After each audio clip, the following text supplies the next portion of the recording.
Moi, je suis très tolérant avec les croyances des gens.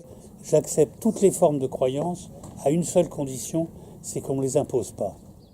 J'étais tombé sur une phrase d'un poème de Chaumont magnifique où il disait « Je suis l'ange du dernier cri poussé vers le ciel ».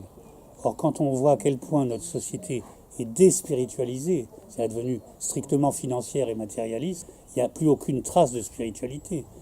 D'ailleurs, il y a un signe que je trouve extraordinaire en ce moment, parce que je suis entouré moi de beaucoup d'artistes autodidactes qui sont des gens inspirés, c'est que les expositions les plus belles qui se font en ce moment ont lieu très souvent dans des couvents ou des églises abandonnées. Et curieusement, ces artistes autodidactes qui, eux, ont une spiritualité sauvage, trouvent spontanément asile pour des expos dans ces lieux magnifiques.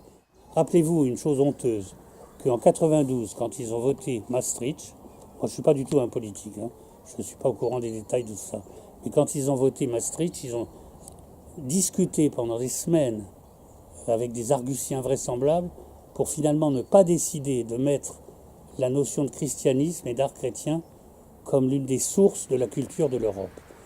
Alors qu'il n'y a pas un village, pas une ville touristique qui n'est une basilique ou une cathédrale magnifique qu'on vient visiter du monde entier. C'est un aveuglement idéologique invraisemblable. Alors je constate qu'en ce moment, heureusement, on est en train de s'énoyer de cette idiotie, parce qu'effectivement, par un biais tout à fait autre, tout cet art des autodidactes qui se développe retrouve finalement asile dans ces lieux qui ont une connotation religieuse. Or, il y a dans l'intelligentsia française une haine anticléricale invraisemblable, qui est un appauvrissement terrible, qui à mon avis nuit énormément à la France, parce qu'ils confondent, parce que beaucoup sont d'anciens marxistes, ils confondent toute espèce de trace de religion avec l'idée de la classe bourgeoise, qui était la classe ennemie, et ils ne comprennent pas qu'en fait c'est tout à fait autre chose qui est en jeu, et que c'est pas sous l'angle de la religion ou de la droite ou de la gauche qu'il faut voir ça, mais sous l'angle de la culture générale. Chaumont disait « La religion meurt avec sa définition ». Voilà une phrase qui m'a marqué. Autrement dit, pas de dogme. Moi, je dis toujours que je défends le religieux, pas la religion. Moi, je suis trop libre. Je pense que c'est le cas de tous les artistes et les poètes. Je ne comprends même pas comment on peut être inspiré sans être religieux. Quoi qu'on fasse, c'est une dimension qui est dans l'homme. Par exemple, Marx disait « La religion est l'opium du peuple ». Et moi, je réponds « Aucun peuple ne peut se passer de cet opium ».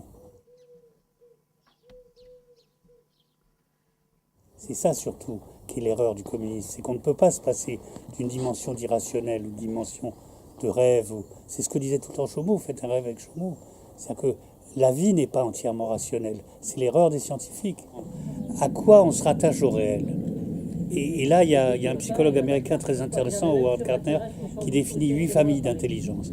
Il appelle ça « frames of mind ». Et moi, j'ai beaucoup réfléchi à ça parce que, venant d'une famille de scientifiques, avec un frère aîné qui ne me comprenait pas du tout et que je ne comprenais pas non plus, je me suis dit comment, avec les mêmes parents, le même milieu, la même éducation, on peut être par nature, depuis la naissance, aussi différent. Et on n'accepte pas dans la mentalité moderne cette idée de l'inné, qu'on est vraiment né comme ça.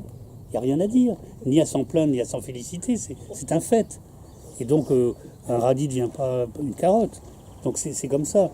Et donc, on est formaté dans un certain sens, et moi, c'est sûr que mon formatage, c'est par les mots.